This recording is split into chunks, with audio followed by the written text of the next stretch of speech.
Hello and welcome. I am Mara Cepeda, Philippines correspondent for the Straits Times. We are joined today by Philippines Defense Secretary Gilberto Chodoro Jr. Mr. Secretary, thank you for making time for the Straits Times. Oh, thank you, Mara. Thank you. All right, let me dive right into my questions. There have been recent arrests in the Philippines of suspected Chinese spies, and authorities have found out that they've mapped out key military sites.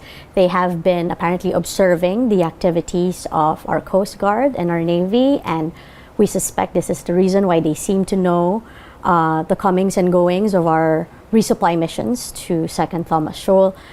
We also believe that they have been here in the Philippines for quite some time. So, Mr. Secretary, why did it take the Philippines this long to figure out that they're here?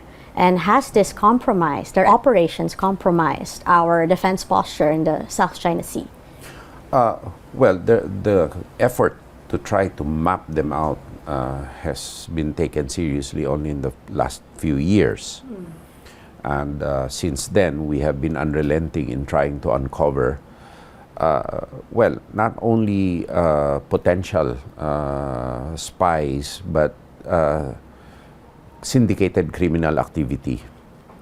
This is all part of the United Front Works activities of China, of which it doesn't only come from us. It is the third leg of the communist, Chinese Communist Party, of which their literature admits it. And the syndicated criminal activities are there to weaken sustainable economies from growing. It's to weaken the economic fabric of China, and it imposes a lot of social damage. Online gambling, white slavery, trafficking in persons, drug trafficking, all of these activities naturally are designed to weaken the moral and social and economic fabric, and sometimes the political fabric too of a country. Now, then again, because of the fact that we have the Department of Defense has transitioned to an external defense mode, these activities are expected to increase. We have increased our overwatch over these activities, and we continue to decipher what information they have gathered. If the overwatch has heightened, the awareness has heightened, it's principally because of China's 2017 intelligence law, which mandates their citizens and entities to be actively cooperating with the MSS. This is but an exercise of responsibility by the Marcos government and any responsible government. As a matter of fact, there have been people charged with espionage in the United Kingdom, in the United States, and Australia. And that is normally for technological theft of intellectual properties for technology. But here, as we've seen, they were surveying. We will continue to decipher whatever information they have taken so that we can counteract and deter further activities.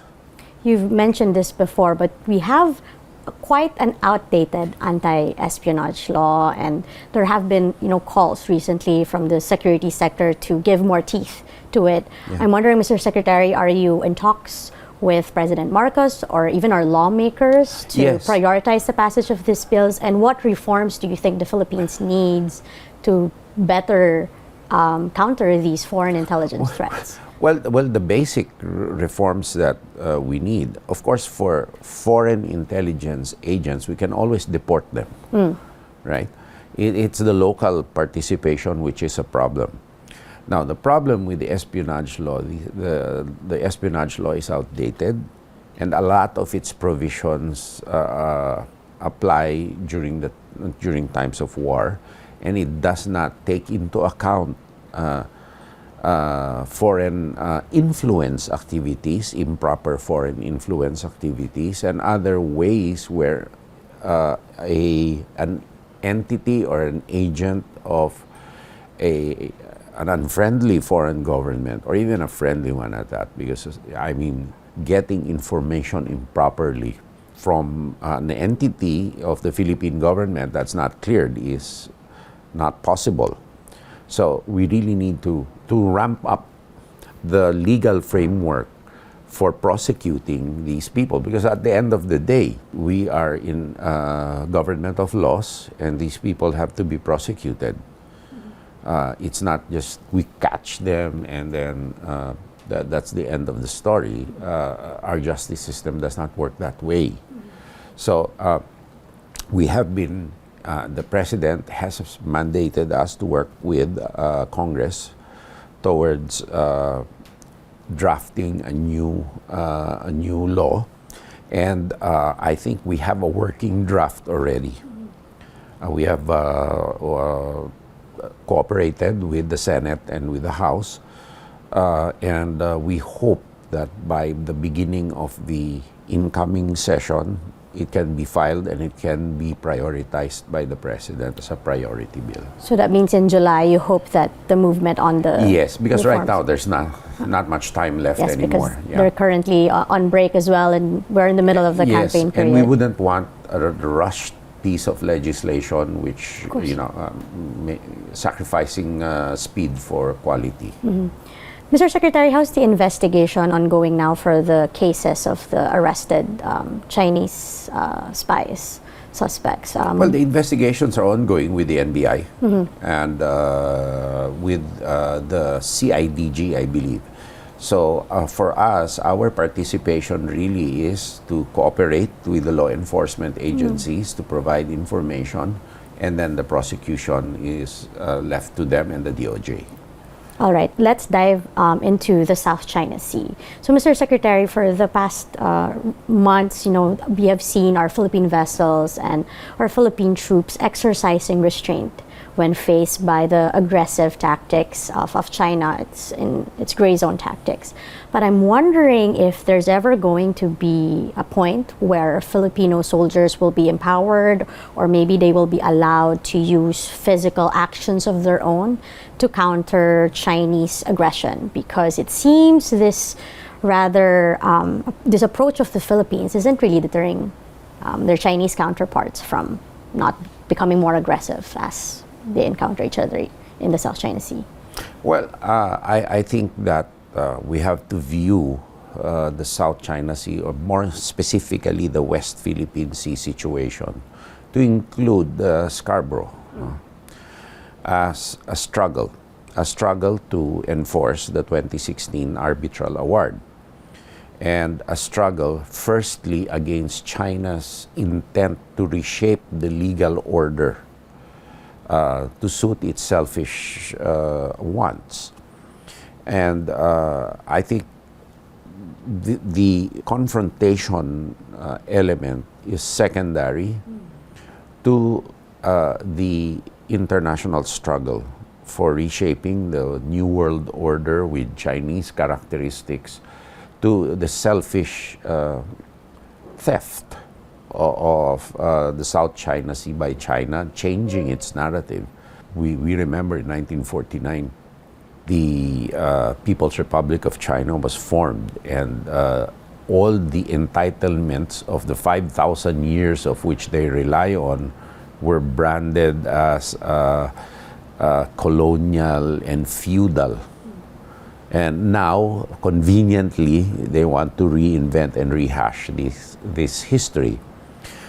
Then we go to containing China's illegal expansion, or deterring China's illegal expansion. Those activities are ongoing in a mix of ways, and I wouldn't want to put a definite statement that shall we see force versus force, because that would not be conducive to putting down tensions in the area. But then again, or I will be branded once again as irresponsible or warmongering. But then again, the Philippines is committed to strengthening all capabilities, deterrent or not. And I heard China say that it's changing our capability buildup is changing the normal, etc. What's the normal now? Isn't it that they want to be the strongest armed force by 2049? So for them, it's okay, but for us, it's not. When they are the thieves, and it's not China, it is the Chinese Communist Party with their twisted ideology. Secondly, President Marcos has issued a challenge. Fine, we won't. We will put a break to our capability buildups, but you get out of the West Philippine Sea, you follow international law, you demobilize your nuclear arsenal, you stop your plans for being the strongest armed force in 2049. Do not subvert our internal economies and our countries. Do not try to reshape the world order. Remove your ballistic capability, and stop sailing in the West Philippine Sea. However, I think, as is with the culture of the Chinese Communist Party, this just goes in one ear and out the other, and they do what they will do. No? So we will do what we need to do too. Well, Mr. Secretary, how would you respond to criticisms that the Philippines seems to just be reactionary to China? They send their monster ships, we send our ships and monitor it back.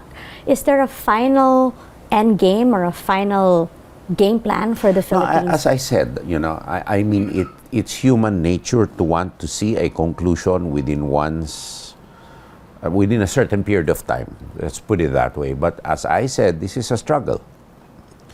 And for the Philippines, we want to do this in a way we can sustain as fast as possible.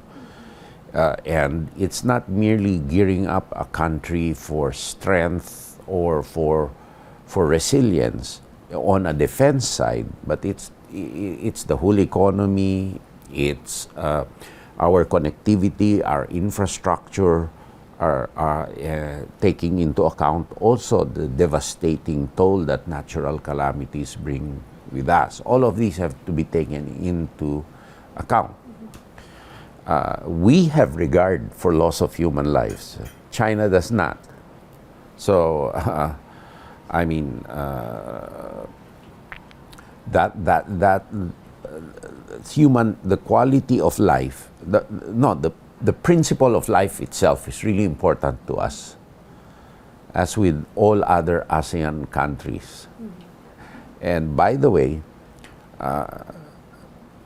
China tries to define what ASEAN should be doing in its rhetoric. It tries to define ASEAN centrality, which to me nobody should listen to. They're not part of ASEAN. They shouldn't be talking for ASEAN.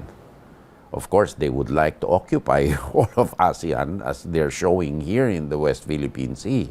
The principle of life itself is important to Filipinos. And of course, the objective of every government is to improve the quality of life.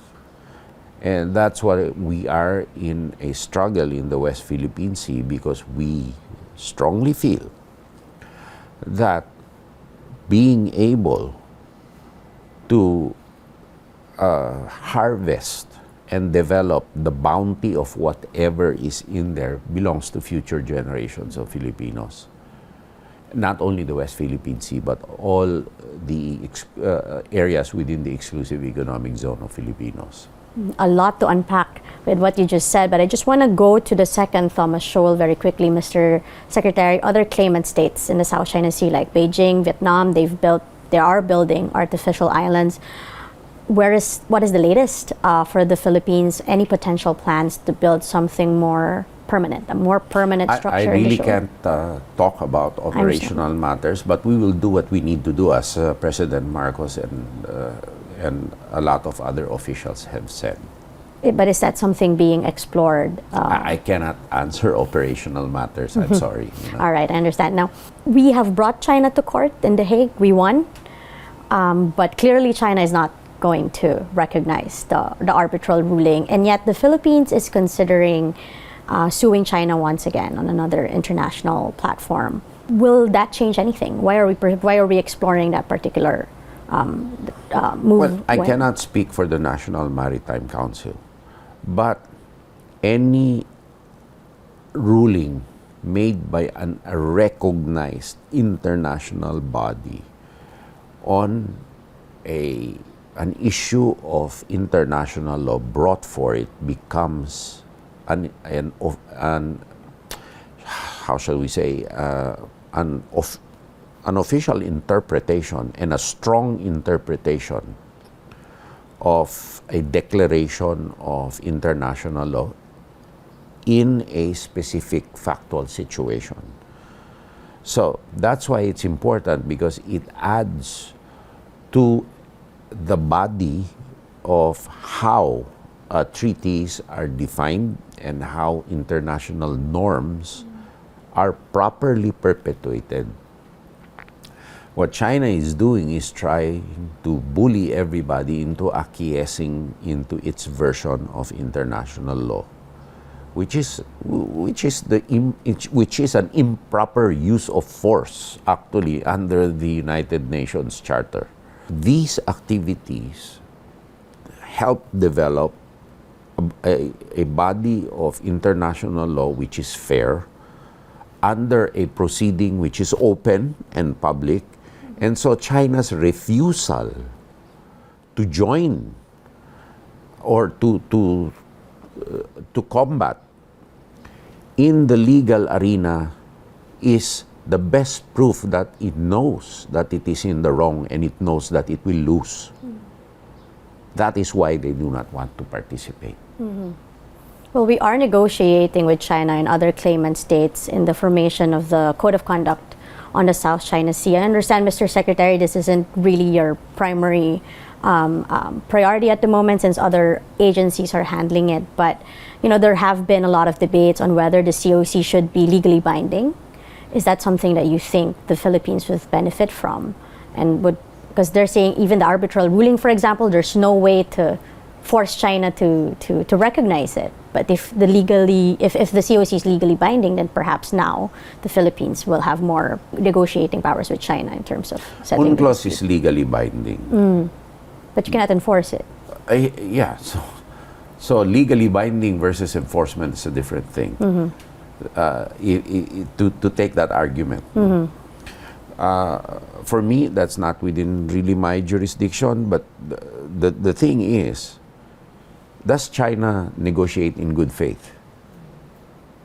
Or is it a means, a subterfuge to do something else?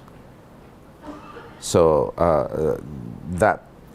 and I mean, in several of their own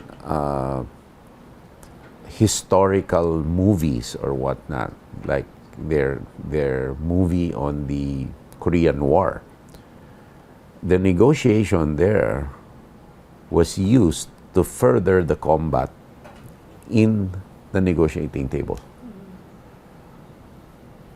So that's my take. Still on the ASEAN, Mr. Secretary, there seems to be no consensus among our Southeast Asian neighbors on the Philippines' approach towards China in dealing with the maritime dispute.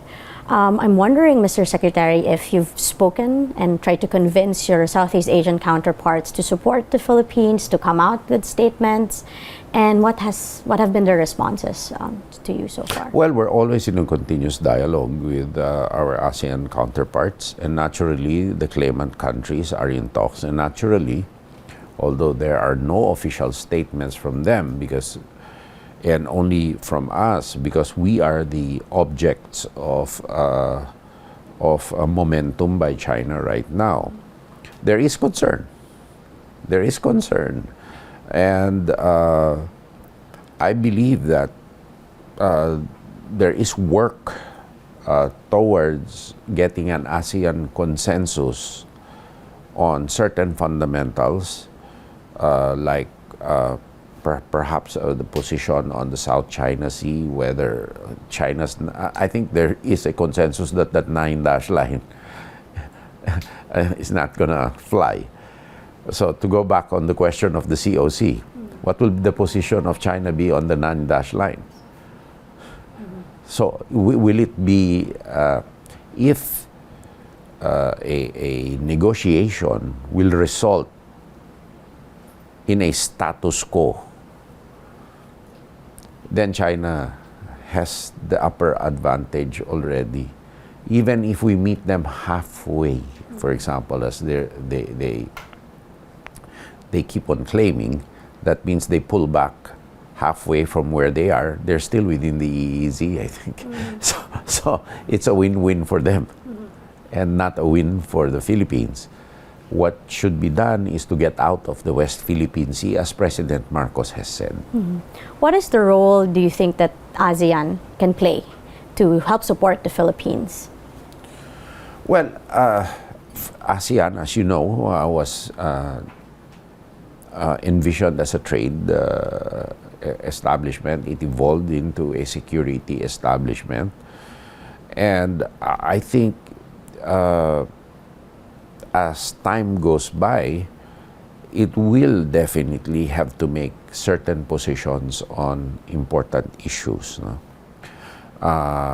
In other areas, for example, humanitarian assistance, disaster response, we've been very thankful of the past typhoons. From our ASEAN neighbors, there has been immediate support from Singapore, Indonesia, Brunei, and Malaysia. And in other economic formative activities. On security, though, we have to really be realistic that bilateral relations between ASEAN countries, because a lot of these bilateral relations are formative for countries. Just like us, our mutual defense treaty preceded ASEAN.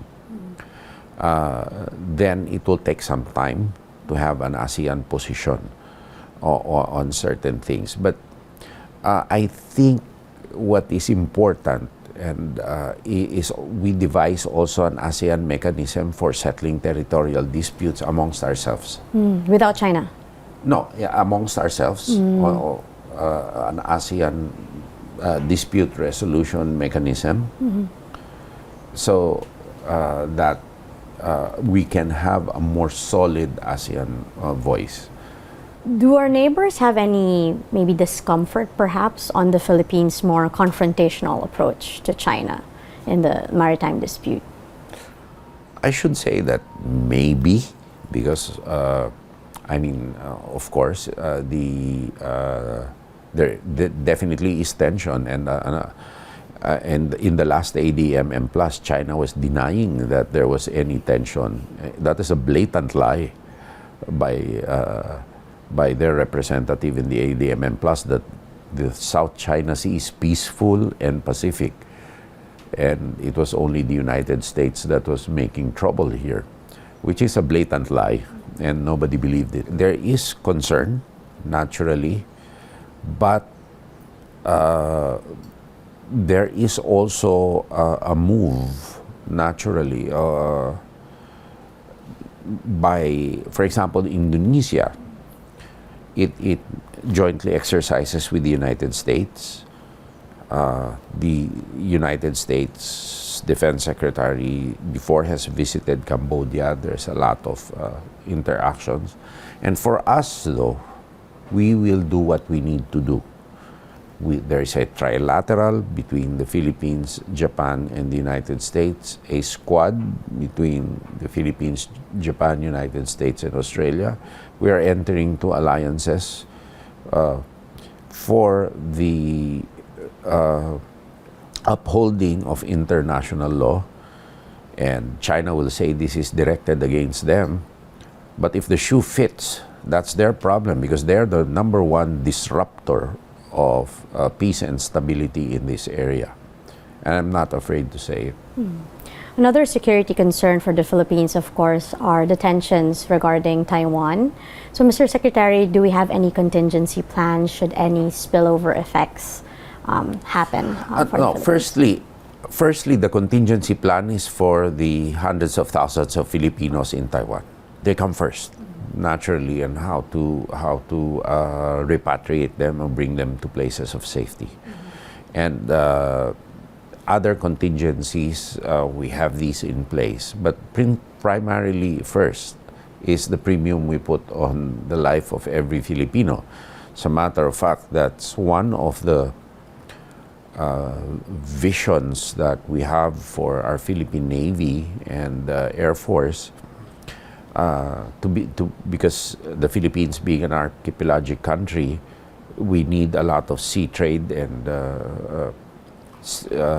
sea lanes of communication, and a lot of Filipinos are in some way or in the other in the supply chain and in the infrastructure of sea commerce, and we have to be able to protect them wherever, in together with other armed forces through multilateral activities. Let's now go into our relations with our longtime ally, the United States. There has been a lot of apprehensions, Mr. Secretary, about the future of our partnerships with the U.S. after President Donald Trump announced the freeze on international aid. I know you've spoken recently to Secretary Hegseth on the phone, and you do plan to see him sometime soon. How do you foresee the future of our defense deals and cooperation with the U.S. under I think they will be enhanced. I'm not apprehensive at all. I think they will be enhanced because of the fact that they see the value proposition of having the Philippines and other allies upholding international law in this part of the world. It is also a function of strong people-to-people ties. And the defense tie is only one part of the equation. I think we will be seeing enhanced economic and other business development ties in the future. Well, that's quite reassuring for the Philippine government, I'm sure. Now, speaking of partnerships with the U.S., our Filipino soldiers will soon start training on the Typhoon missile system, which I think the Philippines, of course, plans to purchase as well. That announcement has angered China, obviously. So, Mr. Secretary, what is the importance of training our troops and our plans to purchase this missile system in regards to our defense strategy? And what would be the implications of the Philippines having its own missile system like that for regional security? Well, it will stabilize regional security, but more importantly, it will deter any malign entity like the Chinese Communist Party from threatening our territorial integrity and sovereignty. We have more right as a democratic country, open and transparent, of course, with operational security, to manage greater military capabilities than a closed, paranoid, and repressive China. In the same way that this is an internal matter for the Philippines, our internal resilience. We are a government that upholds international law, while they are a government that represses its own people, to include annexing other areas and claiming that it's part of China and the enforced signification of these people. I mean, they're talking about our internal matters, so it gives me free dibs. I mean, what's sauce for the goose is sauce for the gander. I think the world would rather see an open and accountable government that complies with international law to have the means to defend itself against a closed, subversive, and insidious party that controls whole billions of people. Your response to China saying all the time that the Philippines is just allowing itself to be a pawn of the U.S. Or then they're allowing they're allowing themselves to be a pawn of a select cabal of people that are not accountable at all to their electorates. Very strong words from you, Mr. Secretary. Winding down to my last few questions. It's the truth. I don't need to express the truth in stronger terms. You know, it is what it is. Call a spade a spade. Yeah. And you're not afraid that, you know, your words would further anger China and push it further to increase its aggression against the Philippines. Well, they have angered the Filipinos by insulting the Filipinos of being a pawn. All right. And so what's sauce for the goose is sauce for the gander. Now, apart from 90% of the Filipinos do not trust the Chinese Communist Party. that is right, there are surveys. No matter how much they come across, because their moves are believed to be patronizing and corrupt. Okay, now let's go into our alliances with other nations, Mr. Secretary. Under President Marcos, we've seen a number of defense deals being forged. We are in talks actually right now to have a visiting forces agreement with Canada, with New Zealand, and with France. We're curious why the Marcos government is so keen to have, you know, a reciprocal troop access agreement. I mean, we recently, the Senate just ratified the RAA also with Japan. What's in it for the Philippines? What kind of benefits are we going to get? We really need to interoperate with other like-minded nations for the Philippines' own resilience and for our every joint exercise or activity increases the capacity of the Filipino soldiers to be exposed to a multi-domain environment, not only in the ground or tactical level, but even in the operational or planning level. We have the chance to operate with different platforms, with different capabilities, and it also gives us a chance to see how we can integrate in these capabilities when we need to exercise, either for humanitarian assistance and disaster response or any other eventuality in the future. You know? Mind you that visiting forces agreements are just that. They're not mutual defense treaties.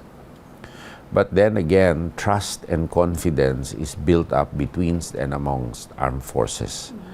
And I really would like the opportunity to interoperate and to train with other forces. But for example, China, why would I when their stated goal is to take over part of our territory anyway? So it's useless for me to do that. For these allies that we are in talks with, what's the timeline that we're looking for? Is there going to be exercises anytime this year or maybe next year? No, this year definitely there will be, because we have the Balikatan yes, of course. This year. But the other countries, I mean. No, with Japan, we have to wait for their diet to ratify it, and then we will have to sit down and schedule the pace of bilateral and multilateral exercises. However, one thing which does not need a status of visiting forces agreement are the multilateral maritime cooperative activities, which are ongoing, and port visits and other demonstrations of capabilities for the Philippine Armed Force. These will continue. You know. All right. For my final question for today, Mr. Secretary, obviously the Philippines is dealing with a number of security threats, both externally and from within. What assurances can you give to the Filipino people as Secretary of National Defense that the Marcos government is capable of defending them from all of these security threats? Never before has a top to bottom redefinition of the defense paradigms of this country happened in such a quick period of time. And so we are trying our level best, from our external defense capabilities to the speed of our disaster response, and the ability to either do it on our own or cobble together a significant international response to whatever eventuality. This needs a lot of time, investment, of which the President's personal guidance and personal overwatch is there. Just like you belong to an organization, transformation of an organization is a difficult step. It's a painful step, but it should have been done way, way before. So, right now, we're not only investing in new capabilities, but foundational capabilities, which should have been done a long time ago, like strategic basing, support systems, logistics capabilities, supply routes. For example, our road system. A lot of our roads are built in vulnerable areas. Because the roads were built to service economies which derive benefits, like from mining areas or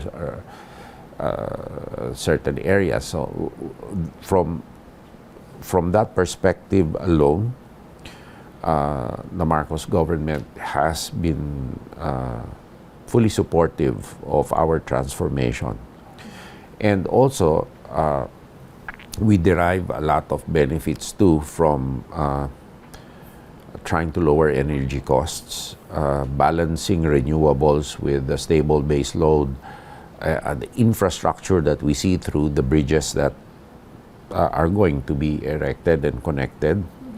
But more importantly, the President has allowed the Defense Department to do its stated mission in external defense from infrastructure up on an operationally secure manner. I do have one more follow-up, Mr. Secretary. We have actually announced plans to purchase 2 submarines. We have never announced any plans to do that. There was one of our military officials said that it's something that's being explored. A submarine would help the Philippines how? Probably on the naval level, but in the official level, maybe it's part of their long-term vision, but right now it's not in the immediate table of expenditures that we have.